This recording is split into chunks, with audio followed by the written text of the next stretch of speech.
The most highs, the most highs.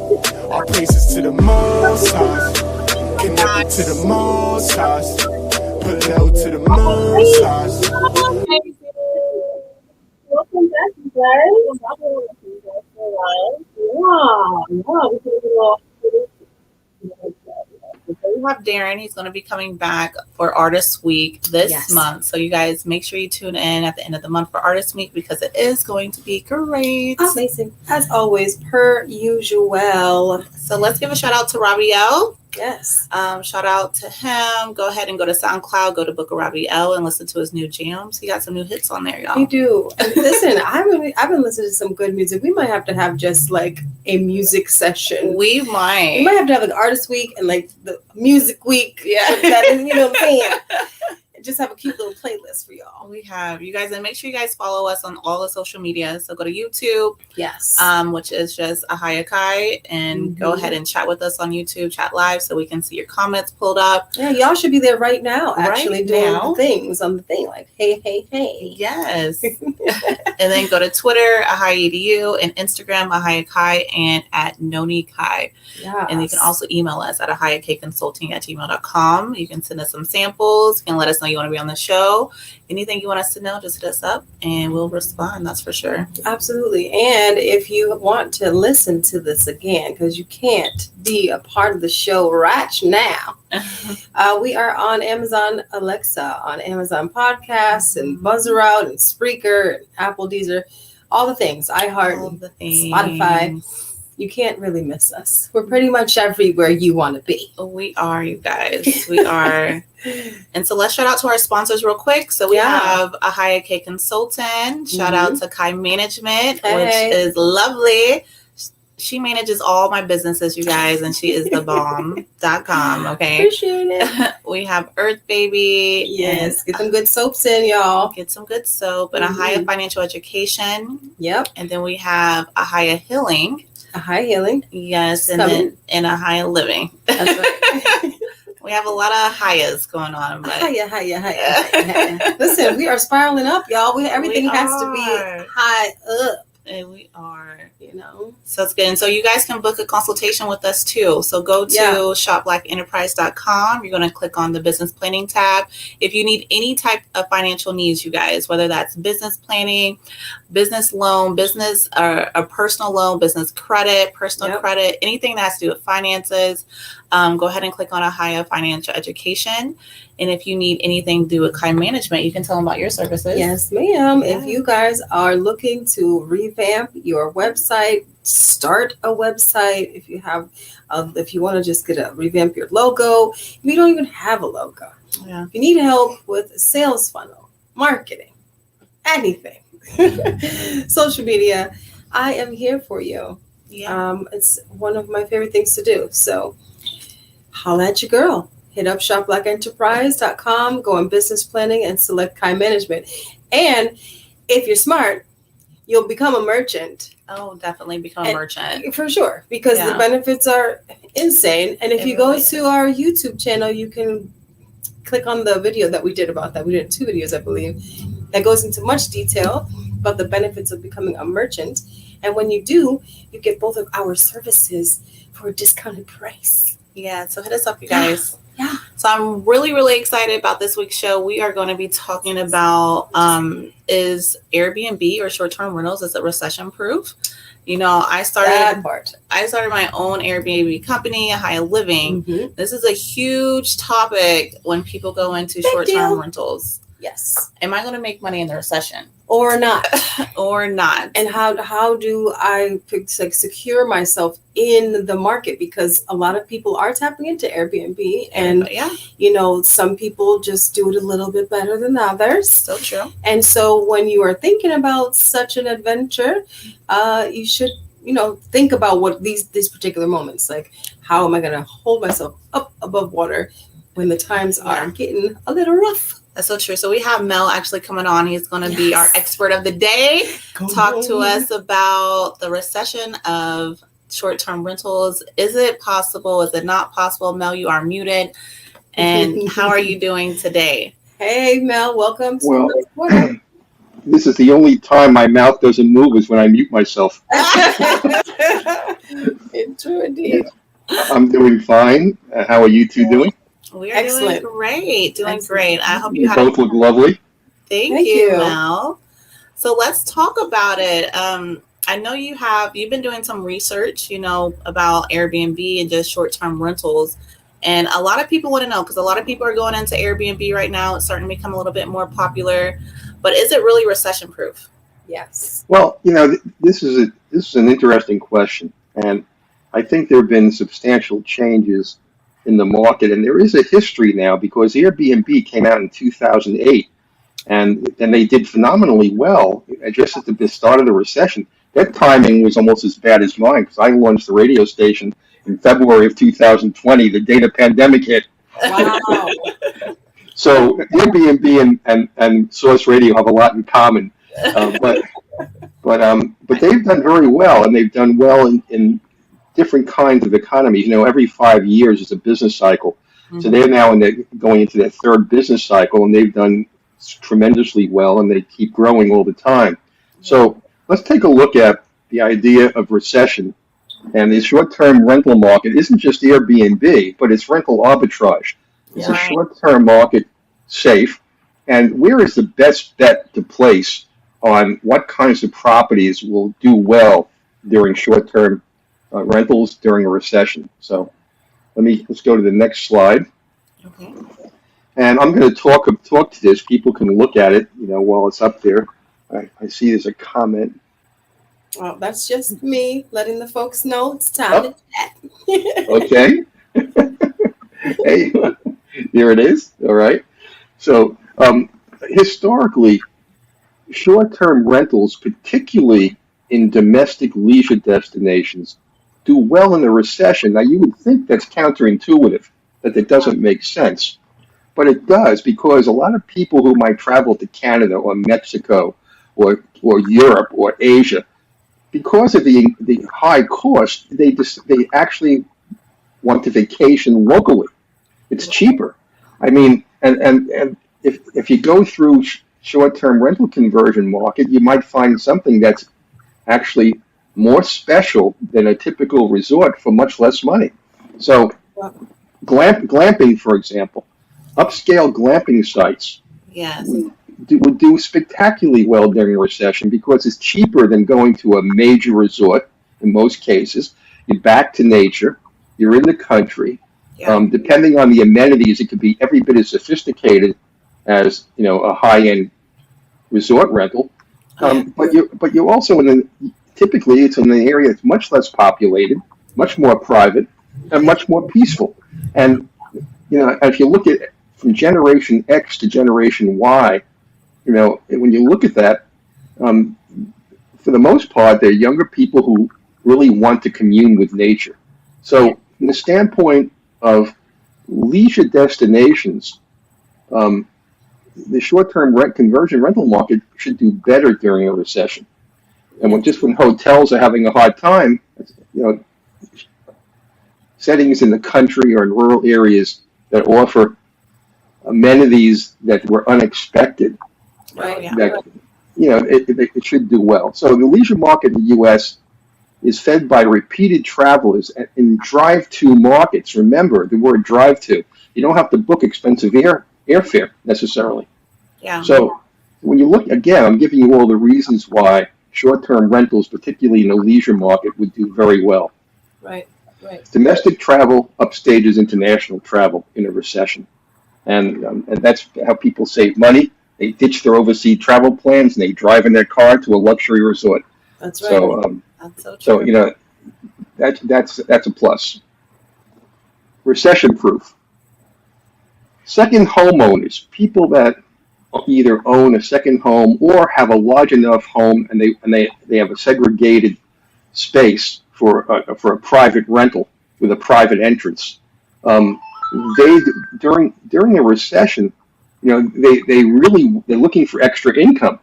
Yeah. So if you have, let's say you inherited a second home, and it's no one in the family wants to occupy it, that's perfect for short-term rental because of two things. First of all, it's not your primary source of business, and it's not necessarily your primary source of income.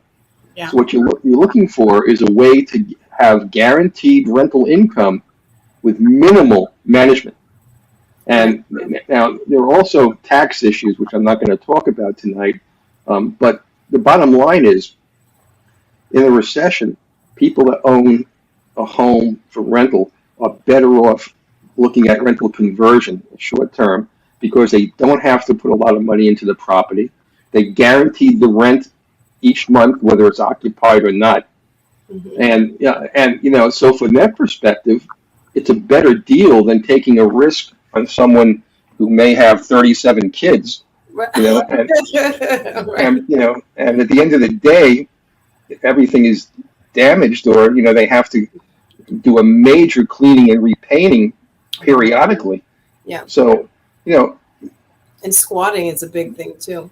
Yeah, and the other thing is the mortgage has to be paid if it's inherited property or property you bought first and you were planning to use it possibly for a vacation home, and now you're looking at the economy and saying, I really want to get money out of this. I don't want to keep paying the mortgage on a second home right now. So, so the mortgage needs to be paid, and a lack of buyers in the marketplace during a recession because people aren't going to be moving or getting mortgages in a recession. Typically, your interest rates are high until the business cycle starts to reverse itself and they start to come down. So right now we're seeing the increase in mortgage rates at top 5%, just from the Fed just yesterday. So people are reluctant to buy because the costs are so high. Right. So during a recession, people have a second home. It's like a no-brainer. Many second homeowners, and I have in here 42%, resorted to renting to pay off their loans during the last recession. Yeah. So the market for renting vacation homes has been growing steadily. It's 5 times greater than it was in 1999. So a lot of people now who had vacation homes are starting to use them as rental properties. So that's another way that I think short-term rentals are recession-proof. People who do this don't want to be involved in heavy management or getting a call 9 o'clock at night that the plumbing's not working. So, I've had my own rental properties, and I know that happens. Yeah. So short-term rental removes that responsibility from the owner. I think if more homeowners knew that information, they would probably seek out something like this. If people in general, if they knew about it. Look, I because we're on air, I have to be cautious how I phrase things. Most people who buy a property have in their mind, the value is going to go up. So they look at equity.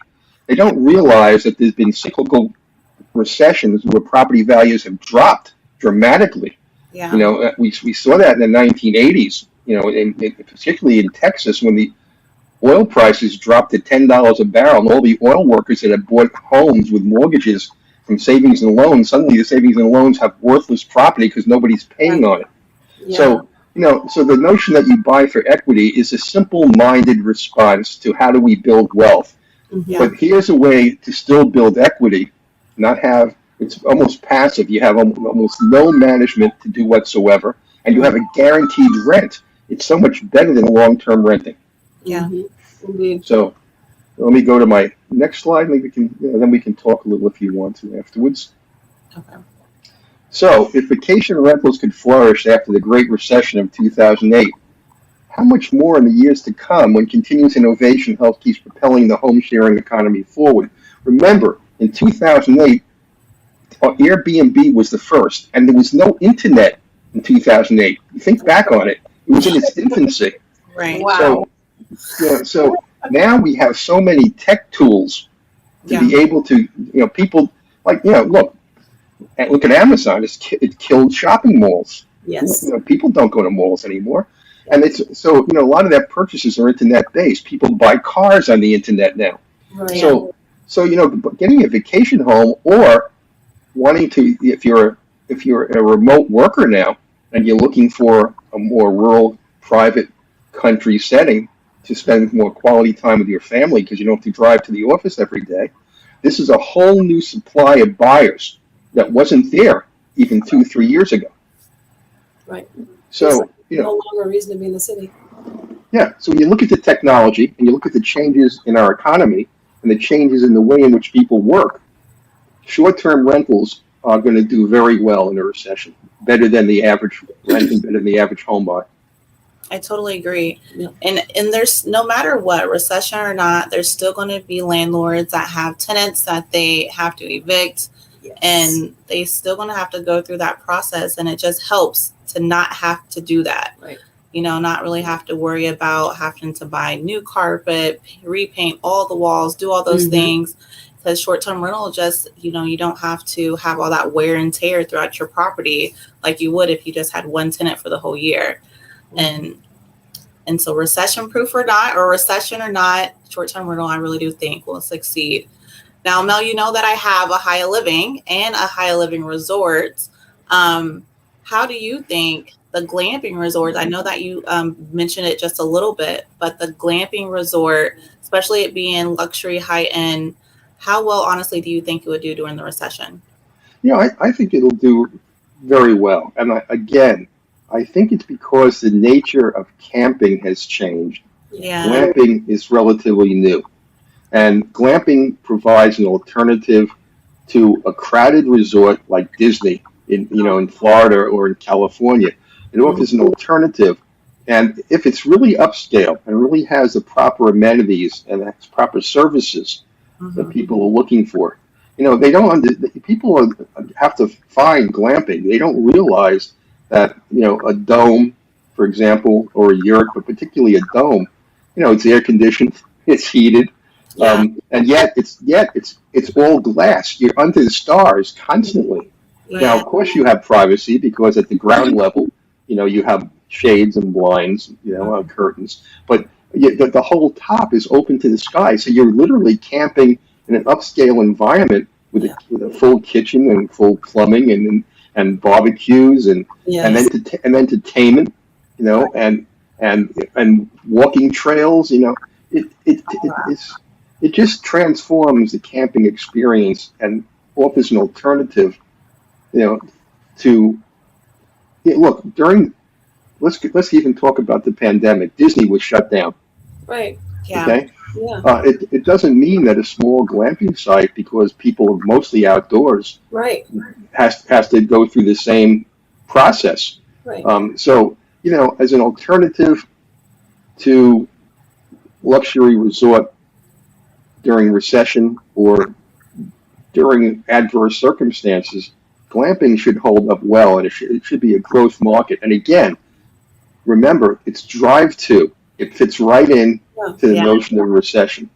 You don't have to fly. If there's a glamping site in Florida, for example, it's really upscale. Anyone can drive there in 3 or 4 hours, literally. That's true. So think about the saving for a family of 4 or 6 in terms of airfare. Oh yeah. So huge difference. Yeah, I think glamping is the future of upscale camping and the future of resorts. I was just going to say, it also gives such a different experience overall. Mm-hmm. People have been going to the same type of, attractions for so many years. And now with glamping resorts, it can be catered to the needs of people looking for a different type of experience. Yeah. And if you're focused in on that type of person who's used to traveling to Dubai or to even some places in California, it can be personalized to a degree where you feel like this is exactly, you're not losing anything, you're actually gaining a different experience coming into a different environment, because most people are not going to look at trees in the same way. No, look, you're raising an interesting point, but here's something that people have to really think about. Glamping is an unregulated market. It's new. And there's going to be a lot of sites that advertise glamping, upscale, and all they're giving you is a better tent. Exactly. Right. So it's the buyer beware. You have to really know what to look for, and be able to look at reviews and talk to owners, Yeah. before you make a decision, because there's a lot of chicanery in every sale. I don't care what industry it is. Yeah. And if you're gonna go this route, and somebody says it's glamping, again, what does that mean? Like I said, it's unregulated, so you have to really do your homework. But you can go to Airbnb or to any of the major platforms. Yeah. Yeah, and do your homework. Look at reviews and look at what people are showing. Do they have a website? Does a website really show you all the features? Do you feel comfortable? Don't do it through social media, because anybody can throw up on a Facebook page. Right. I have a glamping site in my backyard. Exactly. And there's a lot of people thinking about doing that. I was talking to somebody who bought 9 acres and they're looking to do it in their backyard because they have the space to do it. And that doesn't mean that they're able to provide kayaking 5 minutes down the road, or, fishing, or other types of skydiving experiences, or having a private chef come to you. It's definitely not luxury. There is going to be a huge divide. Well, there's levels to it. There's camping, there's glamping, there's upscale glamping. Yeah. I do know that for a high living resort, one thing that makes us stand out from a lot of other glamping resorts outside of the private chef and the yoga and all these private amenities is the bands under the stars. Yes. And so Mel, you just created this bands under the stars idea and brought it to my attention. Do you mind just explaining that to the audience a little bit more? Because I just love the concept, and I love that we're going to be able to provide that. Yes. Yeah, one of the things that people would like to do, particularly if they have teenagers, is be able to have some kind of entertainment to occupy different members of the family. And concerts or bands under the stars is really having a band show, and enough space so that people can come and watch really, I'll call it virtuoso performers. Those are young and upcoming performers who look for venues to play, who are going to be your next Grammy winners if they aren't already. And Ahava Living Resort is going to provide these concert series. So, you can come all during the summer. You can come and, rent, a dome or a yurt. And, if you don't live far, you can come to the concerts, and, this can be a home away from home. That's And I think that adds a dimension of live entertainment that no one's offering in that market. Yeah. And, I want to mention something else before we go today. We were talking, actually, Noni mentioned it, backyard camping. If you rent a house out on a short-term rental and you have a sizable piece of land, you can rent the land out as a camping site, and there are tremendous tax advantages. Mm-hmm. And that's something that, people who look to rent their homes, they may have an acre or two of land and don't think about. But you can have, somebody staying indoors in your house and renting it, and then you could rent out the land. You could even put up your own yurt if you wanted to, your own dome. Because again, there are tax advantages when you start to rent out the land that come back to the owner. So, there's also more income. There's double income.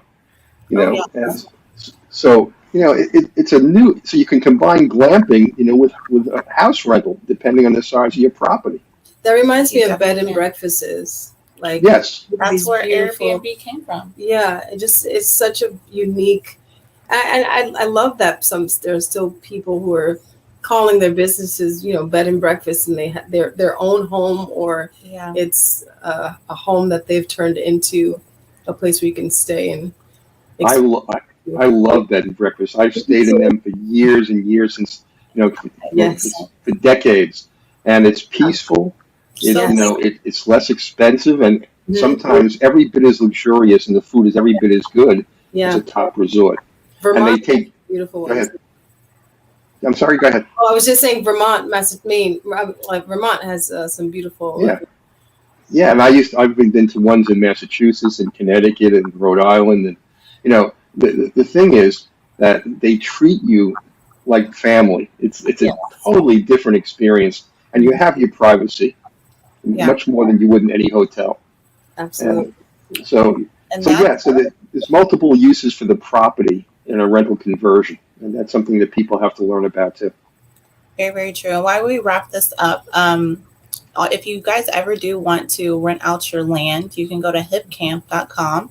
It's a great source. It's like Airbnb, but for campers. Yeah. And you can, it even lets you map out your land where you can have different campsites through your acres of land or half an acre or whatever you have.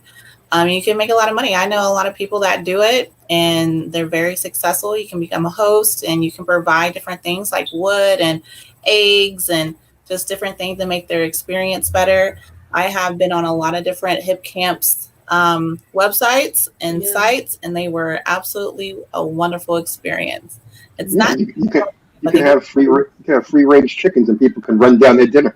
There you go. Blue Ocean strategy. Just go get it. That's so amazing. Thank you, Mel, so much for being on the show. You're welcome. I appreciate it. Corner. Yes. So always good information and just another perspective on how to think about business. Yeah. And how to strategize things. Super good. Well, thank you for having me, and I'll see you in a few weeks. All right. Yes, thanks, indeed. Mel. Bye-bye. So that was some great information. I love short-term rentals. I love Airbnb. I love the bed and breakfast. You know that Airbnb, that's where it came from. B&B, bed and breakfast. I didn't know that. And I was just like, wow, that's how it all started. Wow. It is good. And it's still an untapped market. It is. Even though people are catching on, they've been doing it for years. It's something that if you do it right, that blue ocean, I'm telling you, it gets deep. And I'm super, super excited to have a higher living, full throttle. Oh, me too. And guys, there's so many amazing things to come. There is. That's great. Stay tuned as always. And who do we have next week? Next week we have Sophia. She's going to be representing 13 Purity Regalia and telling us about all of her fine linens that she hand makes. All right, Sophia. Just doing all the things. So check back in next week, same time, same place. Yeah. 5:30 EST. If you want to be on the show, you know where to go. Just go to email us at ahayakconsulting@gmail.com. Okay. We love to love you guys. Thank you so much for tuning in. Yes. And we will see y'all next week. I do it for the most high. I do it for the most high.